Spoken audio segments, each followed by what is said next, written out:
محمد بن اسماعیل کو بینائی دے دے. اس کی آنکھوں میں روشنی نہیں ہے, یہ نابینا ہے. کوئی ڈاکٹر اس کو بینا نہیں کر سکتا, اس نابینے کو دیکھنے والا نہیں بنا سکتا. تو دیکھ کر سکتا ہے, تو قادر ہے. رات کو اٹھ کر اپنے بیٹے محمد کے لیے دعا کیا کرتی تھی. ایک دن خواب میں ابراہیم علیہ السلام کی زیارت ہوئی. ابراہیم علیہ السلام نے کہا ماں خوشخبری قبول کر, خوش ہو جا, اللہ نے تیرے دعا کی برکت سے تیرے بیٹے کی بینائی لوٹا دی. صبح کو اٹھ کر جب ماں نے دیکھا تو بیٹے کی آنکھوں میں روشنی تھی. بینائی ماں کی دعا میں بڑی طاقت ہے. کسی چیز میں وہ طاقت نہیں ہے جو ماں کی دعا میں ہے. اس لیے ماں کی دعائیں لیا کرو, ماں کی خدمت کیا کرو. ماں کا کبھی دل نہ دکھانا, ماں کو کبھی پریشان نہ کرنا, ماں کو کبھی تنگ نہ کرنا, ماں کو بیوی کے کہنے پر گالیاں نہ دینا, دھکے نہ دینا, اور ماں کو کبھی ستانا نہ.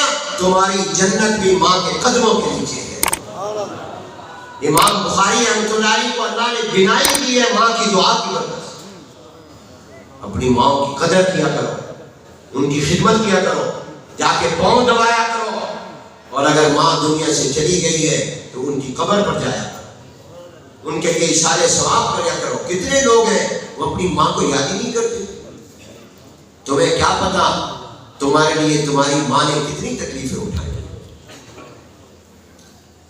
ماں کی عزت کیا کرو, ماں کی دعائیں کیا کرو. پڑھا ہوگا آپ نے ماں کی دعا جنت کی ہوا, ایسے نہیں لکھا ہوگا.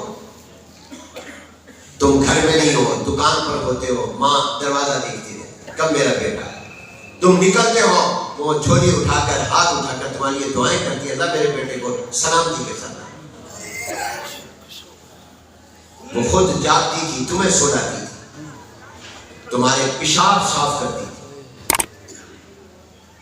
تمہارے پخانے رات کو اٹھ کر سردی میں اور گرمی میں صاف کرتی تھی.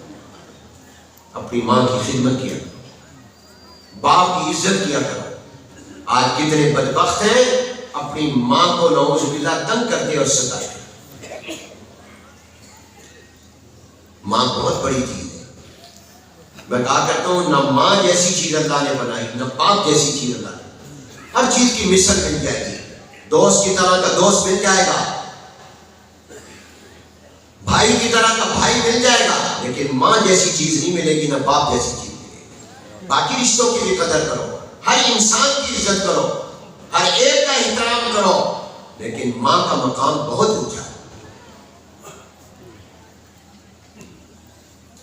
اور امام بخاری کو اللہ نے ماں کی دعا کی برکت سے صرف ظاہری آنکھوں کی روشنی اور بینائی اور بصارت کی عطا نہیں کی. میں کہا کرتا ہوں بصارت بھی دی, بصیرت بھی دی.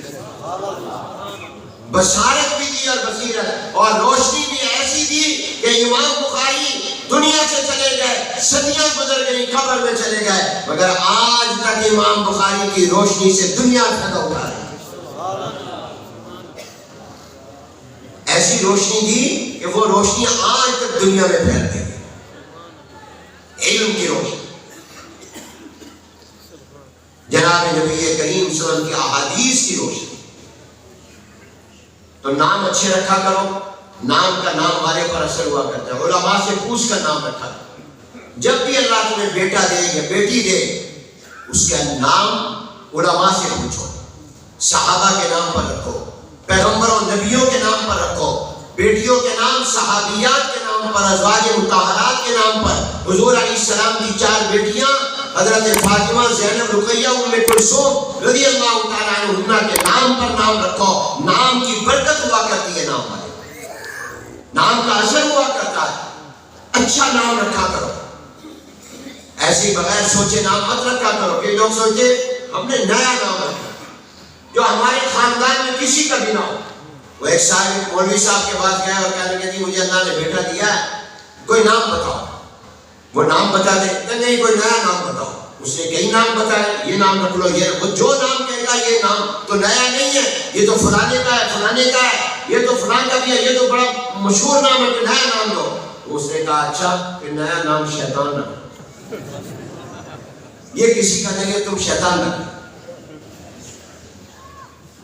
اللہ کے بندے ابراہیم رکھو, اسماعیل رکھو, محمد نام رکھو، احمد رکھو، صدیق رکھو، عمر رکھو، عثمان رکھو، علی رکھو، حسن رکھو، حسین رکھو، معاویہ رکھو، اسامہ رکھو، عبداللہ رکھو۔ حضور علیہ السلام نے فرمایا احب الاسماء اللہ عبداللہ، عبد الرحمن، کہ اللہ کو سب سے زیادہ جو پیارے نام ہے وہ عبداللہ اور عبد الرحمن ہے، کیونکہ اللہ چاہتا ہے میرا بندہ بندہ بن کر رہے۔ یہ نام سے پتہ ہے کہ اللہ تیرا بندہ ہو، تو اچھے نام رکھا کرو، علماء سے پوچھ کر نام رکھا۔ جو بھی رکھو گے کہ نہیں رکھو گے؟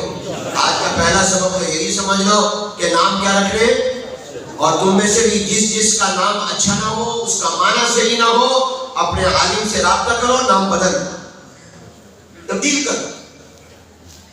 کان رسول اللہ صلی اللہ علیہ وسلم یغیر الاسم القبیح، یہی آخری حدیث جو آپ پڑھ رہے ہیں حضرت ابو ہریرہ رضی اللہ تعالیٰ عنہ سے، ان کا نام عبد شمس، سورج کا بندہ، حضور نے بدل دیا، نہیں عبد الرحمن، تم سورج کے بندے نہیں ہو، اللہ کے بندے اور رحمان کے بندے۔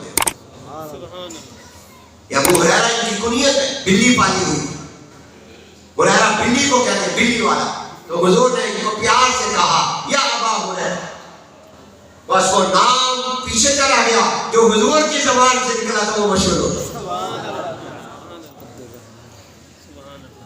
کتنے ایسے صحابی ہیں جن کے نام مشہور نہیں ہوئے، حضور کی زبان مبارک سے جو ان کا نام حضور نے جس لفظ سے پکارا وہ مشہور ہو۔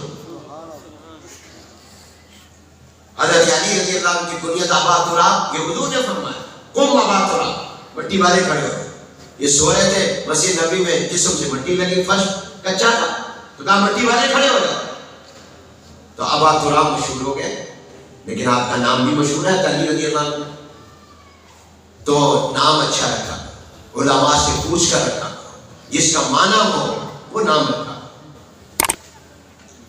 تو امام بخاری رحمۃ اللہ علیہ کی یہ جو کتاب ہے، یہ امام بخاری نے شروع کی ہے ایمان کی بحث سے، عقیدے کی بحث سے، عقیدہ کیا ہونا چاہیے۔ باب کیف کان بدء الوحی، وحی کی بحث کہ آسمان سے وحی آتی تھی، یہ تو بطور تمہید مقدمہ ذکر کیا۔ اصل کتاب ایمان سے شروع ہو رہی ہے۔ میں صرف اشارے کروں گا تاکہ عام لوگوں کو جو بات سمجھ میں آئے، اور آخر میں جو بڑا عنوان قائم کیا وہ کتاب التوحید قائم کیا۔